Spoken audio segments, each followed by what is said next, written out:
Welcome to ரீகாஸ் fusion. Beach style sundal masala. இது அப்படியே பீச்சில் சாப்பிட்ற அந்த டேஸ்ட்லேயே எப்படி செய்யலான்னு பார்க்கலாமா? அதுக்கு நான் இங்கே பச்சை பட்டாணி எடுத்திருக்கேன். அதை ஓவர் நைட் ஊற வச்சுக்கோங்க. அதை ஒரு குக்கரில் மாற்றிக்கோங்க.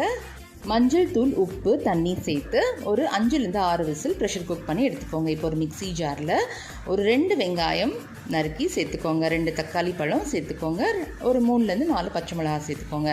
என்கிட்ட இஞ்சி பூண்டு பேஸ்ட் இருக்குது, அது ஒரு ஸ்பூன் சேர்த்து இந்த மாதிரி ஸ்மூத்தாக அரைச்சி எடுத்து வச்சுக்கோங்க. ஒரு பாத்திரத்தில் எண்ணெய் சேர்த்து அரைச்ச பேஸ்ட்டு அதுக்குள்ளே ஆட் பண்ணிக்கோங்க. இப்போது கொஞ்சமாக மிளகாத்தூள், மல்லித்தூள், கரம் மசாலா தூள் சேர்த்து நல்லா மிக்ஸ் பண்ணி விட்டுக்கோங்க. இதை மூடி போட்டு ஒரு 10-15 நிமிஷம் வரைக்கும் வேக விட்டு எடுத்துக்கணும். இப்போ பார்த்தீங்கன்னா இந்த மாதிரி எண்ணெய் பிரிஞ்சு வரும். பட்டாணி நல்லா மசிய வேக வச்சுருக்கணும். இதை இதுக்குள்ளே இந்த மாதிரி ஆட் பண்ணிக்கோங்க. சேர்த்து போதுமான அளவுக்கு தண்ணி சேர்த்துக்கோங்க. இப்போ கொஞ்சமாக ஸ்மாஷ் பண்ணி விட்டுட்டு உப்பு அட்ஜஸ்ட் பண்ணிக்கோங்க. இப்போ தேவையான அளவுக்கு தண்ணி ஊற்றி நல்லா கலந்து விட்டுக்கோங்க. இப்போ கவர் பண்ணி ஒரு 5-10 நிமிஷம் வரைக்கும் வேக வச்சு இதில் லெமன் ஜூஸ் பிழிஞ்சு விட்டுக்கோங்க. கூடவே தாராளமாக கொத்தமல்லி சேர்த்துக்கோங்க.